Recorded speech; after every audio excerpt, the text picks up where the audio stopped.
नमस्कार मित्रों, मैं ज्योतिषाचार्य अभिषेक तिवारी आपको आपका अपना YouTube channel astro Abhishek Tiwari में हार्दिक स्वागत एवं अभिनंदन करता हूं। मित्रों, आज हम बात करने वाले हैं सूर्य राशि परिवर्तन के बारे में। ग्रहों के राजा सूर्य जो 16 तारीख को रात्रि 1 बजे अपनी नीच राशि तुला राशि से निकल करके वृश्चिक राशि में प्रवेश कर जाएंगे, जो आगामी 16 दिसंबर दिन 1 बजे तक वृश्चिक राशि में ही रहेंगे।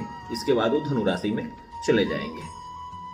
तो आइए बात करते हैं सूर्य का यह गोचर, यानी वृश्चिक राशि में गोचर मेष से लेकर मीन राशि पर्यंत तक सभी जातकों के लिए क्या कुछ फलाफल लेकर आ रहा है। आप इसे अंत तक देखें। और एक बात मित्रों, कि मैं जो यह राशि फल बताता हूं वह चंद्र राशि एवं नाम राशि पर आधारित है। इसे आप चंद्र राशि एवं नाम राशि के आधार पर ही देखें। अगर अभी तक आपने मेरे इस चैनल को सब्सक्राइब नहीं किया है तो प्लीज इस चैनल को लाइक, शेयर एवं सब्सक्राइब अवश्य कर दें। चलिए अब बात करते हैं सबसे पहले मेष राशि के लिए। मेष राशि के लिए सूर्य पंचम भाव का स्वामी है और अष्टम भाव में गोचर कर रहे हैं। अचानक हानि, लाभ और विरासत में इस गोचर के दौरान आपको स्वास्थ्य संबंधी कुछ समस्याओं का सामना करना पड़ सकता है। इसलिए आपके लिए यह सलाह है कि आप अपने स्वास्थ्य को गंभीरता से लें। इस अवधि में त्वचा संबंधी समस्याएं, बुखार और सोने से संबंधित बीमारियां परेशानी कर सकती हैं। संतुलित आहार लें और ध्यान का अभ्यास करें। आर्थिक मोर्चे पर भी यह सलाह दी जाती है कि आप गपशप से दूर रहें और किसी को बदनाम करने में लिप्त न हो। वित्तीय मोर्चे पर अनिश्चित खर्चों के कारण आपकी आय में गिरावट की उम्मीद है। हालांकि अपने साथी की थोड़ी मदद से आप चीजों को नियंत्रित करने में सक्षम होंगे। सरकारी नौकरी में लगे लोगों को सतर्क रहने की सलाह दी जाती है, क्योंकि वे आपकी छवि के लिए कुछ जोखिम उठा सकते हैं। उपाय: आप प्रतिदिन भगवान सूर्य को जल का अर्घ्य दें एवं आदित्य हृदय स्तोत्र का पाठ करें। वृषभ राशि। वृषभ राशि के लिए सूर्य चतुर्थ भाव का स्वामी है और विवाह और साझेदारी के सप्तम भाव में गोचर कर रहे हैं। इस अवधि के दौरान सूर्य का गोचर आपके वैवाहिक जीवन को बहुत प्रभावित कर सकते हैं और आपके साथी के साथ एक सुखी दाम्पत्य संबंध का अनुभव लेने के रास्ते में आ सकते हैं।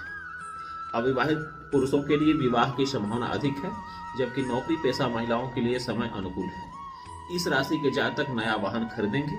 व्यावसायिक रूप से इस अवधि में व्यापार में लाभ होगा और आप आध्यात्मिक यात्रा पर भी जा सकते हैं। इस अवधि में आपके बच्चे बहुत अधिक डिमांड कर सकते हैं। आपको अपने जीवन साथी के स्वास्थ्य पर भी ध्यान देने की आवश्यकता है। उपाय: गायत्री मंत्र का नियमित रूप से जप करें। मिथुन राशि। मिथुन राशि के लिए सूर्य तीसरे भाव का स्वामी है और ऋण, दैनिक मजदूरी और प्रतिस्पर्धा के छठे भाव में गोचर कर रहे हैं। इस दौरान सूर्य आपको सरकारी क्षेत्रों में से जबरदस्त सफलता दिला सकते हैं।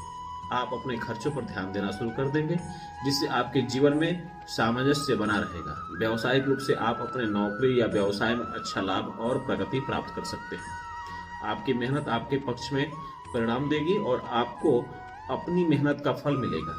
जिन लोगों ने नया घर या वाहन खरीदने की योजना बनाई थी, उनकी मनोकामना पूरी हो सकती है। इस दौरान सफेद रंग जातक के लिए शुभ होता है। आपकी स्थिति में वृद्धि होगी और आप घरेलू जीवन का भी आनंद लेंगे। आपको अपने आसपास से अच्छी खबर मिल सकती है। उपाय: आप आदित्य हृदय स्तोत्र का नियमित रूप से पाठ करते रहें। कर्क राशि। कर्क राशि के लिए सूर्य दूसरे भाव का स्वामी होकर के जो संतान, प्रेम और संबंध के पंचम भाव में गोचर कर रहा है। इस गोचर के दौरान किसी गलतफहमी के कारण आपको अपने प्रेम जीवन में कुछ समस्याओं का सामना करना पड़ सकता है। यह सलाह दी जाती है कि आप और आपके साथी को एक दूसरे के साथ कुछ क्वालिटी टाइम बिताना चाहिए। एक खुशहाल और लंबे समय तक चलने वाले रिश्ते के लिए यह महत्वपूर्ण है कि आप चीजों को गंभीरता से लें और बातचीत जारी रखें। घर या किसी भी तरह के निर्माण से जुड़े कार्य सफल होंगे। व्यावसायिक रूप से व्यवसायियों महत्वपूर्ण निर्णय लेंगे। इस राशि के जातक धार्मिक कार्यों में व्यस्त रहेंगे और राजनीति में आने वालों को सफलता मिलेगी। यह गोचर आपको मिश्रित परिणाम देगा, क्योंकि आपको किसी बड़े नेटवर्क से लाभ मिल सकता है। हालांकि घरेलू जीवन शांतिपूर्ण नहीं होगा और अपनों के साथ मनमुटाव से इनकार नहीं किया जा सकता। शांत रहने और अहंकारी काम न करने की सलाह दी जाती है। भगवान सूर्य को भक्ति भाव से पूजा करें। सिंह राशि के लिए सूर्य पहले भाव के स्वामी हैं और आराम, अचल संपत्ति और माता के चौथे भाव में गोचर कर रहे हैं। यह गोचर आपके लिए नए बदलाव लेकर आने वाला है, क्योंकि इस गोचर काल में आपके परिवार में शांति बनी रहेगी। आपकी माता का स्वास्थ्य बिगड़ सकता है। अपनी आक्रामकता और अहंकार को दूर रखने की सलाह दी जाती है। गोचर के दौरान संपत्ति के जरिए आप अच्छा पैसा कमा सकते हैं। व्यापारी लोगों को लाभ होगा, स्वास्थ्य में सुधार होगा। धार्मिक कार्यों में भाग लेना जातक के लिए लाभकारी सिद्ध होगा। राजनीति में रहने वालों का उत्थान होगा। आमतौर पर इस अवधि के दौरान काम पर कुछ लाभ देखे जा सकते हैं और सामाजिक रूप से भी आपकी छवि बढ़ सकती है। आप बड़ी रकम खर्च कर सकते हैं। इस दौरान आप अपने घर और परिवार पर पैसा खर्च कर सकते हैं। आमदनी में थोड़ी कमी आएगी, लेकिन निराश होने की जरूरत नहीं है, क्योंकि आपका कोई काम नहीं रुकेगा। आपके लिए निजी जीवन में कुछ संघर्ष के कारण आपके काम में बाधा आ सकती है, लेकिन यह आपको अपने साथी के साथ खराब व्यवहार करने का विकल्प नहीं देता है। उनके साथ ठीक से व्यवहार करने की सलाह दी जाती है, क्योंकि आपका रवैया आपकी समस्याओं को बढ़ा देगी। उपाय: लाल वस्त्र का दान करें, इससे आपकी सारी समस्याएं दूर हो जाएंगी। कन्या राशि के लिए सूर्य 12वें घर का स्वामी है, जो साहस, भाई और बहनों और यात्रा के तीसरे घर में गोचर कर रहे हैं। गोचर के दौरान आप अपने जीवन में अच्छा समय देखेंगे।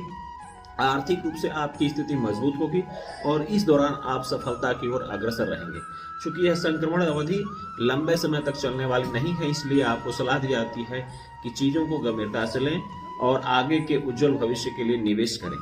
छात्रों को सफलता मिलेगी। इस राशि के जातकों को अप्रत्याशित स्रोत से धन की प्राप्ति होती है। इस घर में सूर्य आपके आत्मविश्वास और साहस को बढ़ाएंगे और एक ऊर्जावान व्यक्ति के रूप में आप अपने जीवन साथी के साथ अच्छे संबंधों का अनुभव कर सकते हैं। इस दौरान और वृश्चिक राशि में गोचर के दौरान आपको अपने साथियों और सहकर्मियों का पूरा सहयोग मिलेगा, जो आपके वर्तमान लक्ष्य में भी आपकी मदद करेगा। संभावना है कि आपका छोटा भाई आपके प्यार और स्नेह को हल्के में लेगा। उपाय: आदित्य हृदय स्तोत्र का पाठ नियमित रूप से करते रहें। तुला राशि के लिए सूर्य 11वें घर का स्वामी है और पारिवारिक, भाषण, धन के दूसरे घर में गोचर कर रहे हैं। इस गोचर के दौरान आपको आर्थिक लाभ होने की संभावना है। व्यवसायी व्यक्ति व्यवसाय की सफलता से प्रसन्न होंगे। सूर्यदेव स्वास्थ्य के साथ साथ धन पर भी अपना आशीर्वाद बरसाएंगे। तुला राशि के लोगों के दूसरे भाव में सूर्य की उपस्थिति के साथ उच्चतम स्तर की सभी शक्ति के साथ संग्रहित होने की संभावना है। यदि आप एक नए व्यवसाय में प्रवेश करना चाहते हैं तो यह बेहतर समय नहीं है। इस गोचर के दौरान आप अपने लाभ को अधिकतम करने के लिए अपनी संपत्ति को किराए पर भी दे सकते हैं। क्योंकि सूर्य आपके मानसिक तौर पर अहंकार से जुड़ा हुआ है, इसलिए गोचर के दौरान आप में आत्म केंद्रित प्रवृत्ति विकसित हो सकती है, जो आपके रिश्ते को प्रभावित कर सकती है। यह सलाह दी जाती है कि आप अपना ख्याल रखें और इसे अच्छी तरह से बनाए रखें। इस समय आपको खर्च और बचत का ध्यान रख करके चलना होगा। संतुलित आहार लेना होगा। रोजाना कम से कम 8 घंटे की नींद लेनी होगी। इस गोचर के दौरान आपकी आय का प्रवाह अच्छा रहेगा। हालांकि संभावना है कि इसे अच्छी तरह से बनाए रखने में आपको कुछ कठिनाइयों का सामना करना पड़ सकता है। इस समय आपको खर्च और बचत का ध्यान रखना होगा। उपाय: प्रतिदिन भगवान सूर्य को जल अर्पित करें। वृश्चिक राशि के लिए सूर्य 10वें भाव का स्वामी है और वृश्चिक राशि के जातकों के लिए प्रथम भाव में ही गोचर कर रहे हैं। गोचर के दौरान यह संभावना है कि यह आपके स्वभाव में कुछ आक्रामकता ला सकते हैं। पेशेवर रूप से आपके काम और करियर के मोर्चे पर कुछ लाभ हो सकता है। आपको अपने सभी प्रयासों में अपने जीवन में अपने पिता या पिता के समान लोगों का पूर्ण सहयोग प्राप्त होगा। स्वास्थ्य के लिहाज से आपको हल्का बुखार और सिर दर्द हो सकता है। गोचर के कारण इस चरण के दौरान उचित स्वास्थ्य लेने की सलाह दी जाती है और विशेष रूप से स्वास्थ्य समस्याओं से बचने के लिए स्वस्थ जीवन शैली अपनाने की भी सलाह दी जाती है। इसके अलावा पारिवारिक स्तर पर आने वाली समस्याओं से निपटने में आपको भाई बहनों का पूरा सहयोग मिलेगा। कार्यस्थल पर ऐसी स्थितियां हो सकती हैं जो आपको असहज और निराश महसूस कराएंगे, लेकिन हर अवसर को अपने पक्ष में करने का प्रयास करें। इस गोचर के दौरान आप अपने जीवन के अन्य क्षेत्रों में भी रुचि लेंगे। उपाय: प्रत्येक रविवार को गरीबों को गुड़ का दान करें। धनुराशि। धनुराशि के लिए सूर्य 9वें भाव का स्वामी है, जो व्यय, मोक्ष और विदेशी लाभ के 12वें भाव में गोचर कर रहे हैं। इस गोचर के दौरान आपको लंबी दूरी की यात्रा पर जाने का मौका मिलेगा। सेहत को लेकर थोड़ा सावधान रहें, क्योंकि आपको बुखार और पेट से संबंधित बीमारियां हो सकती है। इस गोचर के दौरान आपके अत्यधिक खर्चे होंगे। जो लोग व्यापार के क्षेत्र में हैं या विदेश से जुड़े हुए हैं, वे गोचर के दौरान किसी अच्छी खबर की उम्मीद कर सकते हैं। सूर्य का गोचर कुछ लोगों के लिए उच्च दबाव की स्थिति भी पैदा कर सकता है। हालांकि यह एक अच्छी बात होगी, क्योंकि आप खुद पर अधिक समय व्यतीत करेंगे और खुद को बेहतर बनाने में सुधार करेंगे, जिससे आप अपने कैरियर में स्थिरता महसूस करेंगे। इस गोचर के दौरान आपके आत्मविश्वास में कमी आ सकती है और आप अपनी क्षमताओं को लेकर संशय में भी पड़ सकते हैं, जिसके परिणाम स्वरूप आपके आत्मविश्वास में भी कमी आने की संभावना है। उपाय: ओम नमो भगवते वासुदेवाय का प्रतिदिन एक माला जप करें। मकर राशि। मकर राशि के लिए सूर्य 8वें भाव का स्वामी है, जो आय, लाभ और इच्छा के 11वें भाव में गोचर कर रहे हैं। इस गोचर के दौरान सूर्य की स्थिति इस अवधि में आपके लिए अत्यंत लाभकारी सिद्ध होगी, क्योंकि इस गोचर के दौरान समाज में मान सम्मान में वृद्धि होगी और दूसरी ओर आप अपने दोस्तों के बीच आकर्षण का केंद्र रहेंगे। आप एकाग्र और दृढ़ निश्चयी रहेंगे और चीजें आपके अनुकूल ही होने लगेंगी। आय के लाभ के संकेत हैं और यह जातकों के लिए एक पुरस्कृत गोचर है। आप धीरे धीरे आगे बढ़ेंगे और आपका निजी जीवन भी इस दौरान काफी फायदेमंद रहेगा। छात्र इस गोचर के दौरान शिक्षा के क्षेत्र में सफल होंगे और उच्च अध्ययन के लिए भी जा सकते हैं। यदि आप विवाहित हैं तो यह गोचर आपके बच्चे के लिए अच्छा रहने वाला है, क्योंकि यह कुछ हासिल करेगा और आपको अपने बच्चे की सफलता पर गर्व होगा। उपाय: मंगलवार के दिन अनार और लाल वस्त्र मंदिर में दान करें। कुंभ राशि।